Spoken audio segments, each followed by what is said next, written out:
ಬಂದಂತ ಬಾಜಿರಾವ್ ಎಂತವನಿದ್ರು. 20ನೇ ವಯಸ್ಸಿಗೆ ಮಂತ್ರಿಯಾಗಿ ಪಟ್ಟಕ್ಕೆ ಬಂದವರು. 20ರಿಂದ 40ನೇ ವಯಸ್ಸಿಗೆ ದೇಹತ್ಯಾಗ ಆಗಿತ್ತು.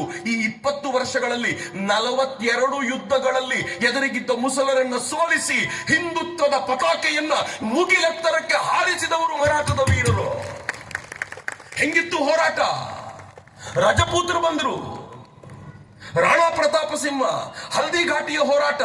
ಅಕ್ಬರ್ ಹೇಳಿದ್ನಂತೆ, ಎಲ್ಲಿಯವರೆಗೂ ರಾಣಾ ಪ್ರತಾಪ ಸಿಂಹ ಬದುಕಿರ್ತಾನೋ ಅಲ್ಲಿಯವರೆಗೂ ನನ್ನನ್ನು ಚಕ್ರವರ್ತಿ ಅಂತ ಕರಿಬೇಡಿ, ಕರೆಸ್ಕೊಳ್ಳೋ ಯೋಗ್ಯತೆ ನನಗಿಲ್ಲ ಅಂತ ರಾಣಾ ಪ್ರತಾಪ ಸಿಂಹ ಅಂಥ ಪೆಟ್ಟನ್ನ ಕೊಟ್ಟಿದ್ದ ಮುಸಲರಿಗೆ. ಮಿತ್ರ, ಈ ದೇಶ ಯಾವತ್ತು ಒಂದಾಯ್ತಲ್ಲ, ನಾನು ಮರಾಠ, ನಾನು ಸಿಖ್, ನಾನು ಪಂಜಾಬಿ, ನಾನು ಅದು, ನಾನು ಇದು ಎನ್ನುವ ಭೇದವನ್ನೆಲ್ಲ ಮರೆತು ಯಾವಾಗ ಒಟ್ಟಾಗಿ ನಿಲ್ತೋ ಎದುರಿಸುವವರ ತಾಕತ್ತು ಉಡುಗಿ ಹೋಯ್ತು. ಇವತ್ತು ನಂಗೆ ನಿಂತ್ಕೊಂಡು ಇಲ್ಲಿ ಮಾತನಾಡಬೇಕಾದ್ರೆ ಬಹಳ ಹೆಮ್ಮೆ ಅನ್ಸುತ್ತೆ. ಯಾಕೆ ಅಂತಂದ್ರೆ ನಾನು ಹಿಂದೂ ಎನ್ನುವ ಕಾರಣಕ್ಕೆ ಹೆಮ್ಮೆ ನನಗೆ. ನನಗೆ ಯಾರಾದರೂ ನಾನು ಹಿಂದೂ ಅಂತ ಹೇಳಿ ಸೈಲೆಂಟ್ ಆಗಿ ಕೈ ಕಟ್ಕೊಂಡು ನಿಂತ್ಕೊಂಡು ಹೇಳಿದ್ರೆ ಕೋಪ ಬರುತ್ತೆ. ನಾನು ಹಿಂದೂ ಅನ್ನುವಾಗ ಹೆಂಗ್ ಹೇಳ್ಬೇಕು ಗೊತ್ತಾ? ಎದೆ ತಟ್ಕೊಂಡು ಹೇಳ್ಬೇಕು, ನಾನು ಹಿಂದೂ ಕಣ. ಯಾಕೆ ಗೊತ್ತೇನು? ನಾವು ಜಗತ್ನಲ್ಲಿ ಯಾರಿಗೂ ಅನ್ಯಾಯನೇ ಮಾಡ್ಲಿಲ್ಲ ರೀ. ಯಾರಿಗೆ ಅನ್ಯಾಯ ಮಾಡಿದ್ದೀವಿ? ನಾನು ಸುಮ್ಮನೆ ಬಹಳ ಜನರನ್ನು ಕೇಳ್ತೀನಿ, ಇಲ್ಲಿ ಕೂತಿದ್ದವರನ್ನ, ನಮ್ಮ ಜೊತೆ ಜಗತ್ತಿನ ಬೇರೆ ಬೇರೆ ಮತಗಳನ್ನ ತುಲನೆ ಮಾಡಿ ಸರ್ವಧರ್ಮ ಸಮನ್ವಯ ಅಂತ ಮಾತನಾಡೋ ಎಲ್ಲರಿಗೂ ಒಂದು ಪ್ರಶ್ನೆ ಇದೆ. ನಮ್ಮ ಜೊತೆ ತುಲನೆ ಮಾಡಬಲ್ಲಂತ ಇತರ ಮತ ಯಾವುದಿದೆ ಹೇಳಿ? ಸುಮ್ಮನೆ ಒಂದು ಲೆಕ್ಕಾಚಾರ ನಿಮ್ಮ ಎದುರುಗಡೆ. ಜಗತ್ತಿಗೆ ನಾವೇನ್ ಕೊಟ್ವಿ, ನಮ್ಮ ಎದುರಿಗಿರುವಂತ ಬೇರೆ ಮತಗಳು ಏನ್ ಕೊಟ್ರು ಅಂತ ನಾನು ಪ್ರಶ್ನೆ ಮಾಡ್ತೀನಿ. ನಾನು ಬಹಳ ಹೆಮ್ಮೆಯಿಂದ ಹೇಳಬಲ್ಲೆ, ನಲಂದಾದಂತ ವಿಶ್ವವಿದ್ಯಾಲಯನ್ನ ಜಗತ್ತಿಗೆ ಯಾರು ಕೊಟ್ರು? ಹಿಂದೂಗಳು ಕೊಟ್ಟರು. ಒಂದು ತೋರಿಸಿ ನೋಡೋಣ ವಿಶ್ವವಿದ್ಯಾಲಯ ಅವ್ರದ್ದು. ಅವ್ರು ಏನ್ ಮಾಡಿದ್ರು? ಭಕ್ತಿಯಾರ್ ಖಿಲ್ಜಿನ ಕಳಿಸಿ ನಲಂದಾದಂತ ವಿಶ್ವವಿದ್ಯಾಲಯಕ್ಕೆ ಬೆಂಕಿ ಹಚ್ಚಿ ನಾಶ ಮಾಡಿದ್ರು ಅಷ್ಟೇ. ಕಟ್ಟುವ ಯೋಗ್ಯತೆ ಇರಲಿಲ್ಲ, ನಾಶ ಮಾಡೋದಕ್ಕೆ ಬಂದವರು ಅವರು. ಮಿತ್ರ, ಪರಿಸ್ಥಿತಿ ಹೆಂಗ ಯೋಚನೆ ಮಾಡಿ.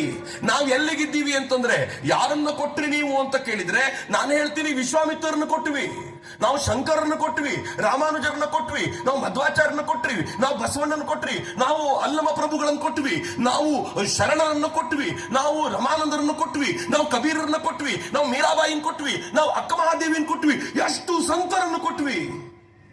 ನೀವೇನ್ ಕೊಟ್ರಿ? ಮೊಹಮ್ಮದ್ ಘೋರಿನ್ ಕೊಟ್ರಿ, ಮೊಹಮ್ಮದ್ ಘಜ್ನಿನ್ ಕೊಟ್ರಿ, ಅಲ್ಲಾವುದ್ದೀನ್ ಖಿಲ್ಜಿನ್ ಕೊಟ್ರಿ. ನೀವು ತೀರಾ ಇತ್ತೀಚೆಗೆ ಒಸಾಮಾ ಬಿನ್ ಲಾಡೆನ್ ಕೊಟ್ರಿ. ಈ ದೇಶದ ಮೇಲೆ ಅಫ್ಜಲ್ ಗುರು ದಾಳಿ ಮಾಡಿದ ಅಫ್ಜಲ್ ಗುರುನ್ ಕೊಟ್ವಿ. ನೀವು ಇದನ್ನ ಕೊಟ್ರಲ್ಲ. ನಾವು ಕೊಟ್ಟಿರೋದು ಎಂಥವ್ರನ್ನ? ನಾವು ಜಗತ್ತಿಗೆ ಮ್ಯಾಥಮೆಟಿಕ್ಸ್ ಕೊಟ್ವಿ, ನಾವು ಜಗತ್ತಿಗೆ ಸೈನ್ಸ್ ಕೊಟ್ವಿ. ನೀವೇನ್ ಕೊಟ್ರಿ? ನಮ್ ಜೊತೆ ಕಂಪೇರ್ ಮಾಡ್ತೀರಿ? ಮಿತ್ರ, ಇತ್ತೀಚೆಗೆ ಅಫ್ಘಾನಿಸ್ತಾನದವರು ಹೇಳಿದ್ರು, ಏನ್ ಹೇಳಿದ್ರು ಗೊತ್ತಾ? ನಮಗೆ ಭಾರತದ ಮೇಲೆ ಅಪಾರವಾದ ಗೌರವ. ತಾಲಿಬಾನಿಗಳು ಹೇಳೋ ಮಾತು, ನಮಗೆ ಭಾರತದ ಮೇಲೆ ಅಪಾರ ಗೌರವ. ಯಾಕೆ? ಅಫ್ಘಾನಿಸ್ತಾನದ ವಿದೇಶಾಂಗ ಸಚಿವ ಹೇಳಿದ, ಹಿಂದೂಗಳು ಭಾರತೀಯರು ನಮಗೆ ಆಂಬ್ಯುಲೆನ್ಸ್ ಕೊಟ್ಟಿದ್ದಾರೆ ಅಂತ ಆಂಬ್ಯುಲೆನ್ಸ್ ತೋರಿಸಿದ. ಆಮೇಲೆ ಏನ್ ಹೇಳಿದ್ರು ಗೊತ್ತಾ? ಮುಂದಿನ ಮಾತು ಇನ್ನೂ ಚೆನ್ನಾಗಿದೆ. ಪಾಕಿಸ್ತಾನಿಯರು ಈ ಆಂಬ್ಯುಲೆನ್ಸ್ಗಳನ್ನ ನಾಶ ಮಾಡ್ತಾರೆ, ನಾವು ಇವರನ್ನು ಪ್ರೀತಿಸಬೇಕು, ಭಾರತೀಯರನ್ನು ಪ್ರೀತಿಸಬೇಕು ಹೇಳಿ ಅಂತ ಅಫ್ಘಾನಿಸ್ತಾನದ ವಿದೇಶಾಂಗ ಸಚಿವ ಕೇಳ್ತಾನೆ. ಏನ್ ಅದ್ಭುತ ಮಿತ್ರೇ, ಭಾರತ ಜಗತ್ತಿಗೆ ಒಳಿತು ಮಾಡ್ಲಿಕ್ಕೆ ಹುಟ್ಟಿರುವಂತದ್ದು. ಹೀಗಿರುವಾಗ ನಾವು ಜಗತ್ತಿನ ಮುಂದೆ ತಲೆ ತಗ್ಗಿಸಬೇಕೇನು? ನಾವು ಯಾರ ಮುಂದೆ ಆದ್ರೂ ತಲೆ ತಗ್ಗಿಸಿ ನಿಲ್ಬೇಕಾದ ಅಗತ್ಯ ಇದೆಯೇನು? ಈ ಪ್ರಶ್ನೆ ನನಗಿವತ್ತು ನಿಮ್ಮನ್ನು ಕೇಳಬೇಕಾದಂತ ಅಗತ್ಯ ಇದೆ. ಆದ್ರೆ ದುರಂತ ಏನು ಅಂತಂದ್ರೆ, ಈ ಒಳ್ಳೆಯ ಗುಣವೇ ಬಹಳ ಬಾರಿ ಕೆಟ್ಟದ್ದಾಗ್ಬಿಡುತ್ತೆ. ತುಂಬಾ ಒಳಿತು ಒಳ್ಳೆದಲ್ಲ. ನಾನು ಕಳೆದ 1 ತಿಂಗಳಲ್ಲಿ ನಡೆದ ಕೆಲವು ಘಟನೆಗಳನ್ನು ನಿಮ್ ಜೊತೆ ಹಂಚಿಕೊಳ್ತೀನಿ. ಒಂದೇ ತಿಂಗಳ 3 ಘಟನೆಯನ್ನ ಒಂದೇ ರಾಜ್ಯದಿಂದ ನಿಮ್ಗೆ ಹೇಳಬೇಕು. ಮೊದಲನೇದು, Kings George medical college, Lucknow ಜಾಗದಲ್ಲಿ ಒಂದು ಮೆಡಿಕಲ್ ಕಾಲೇಜ್.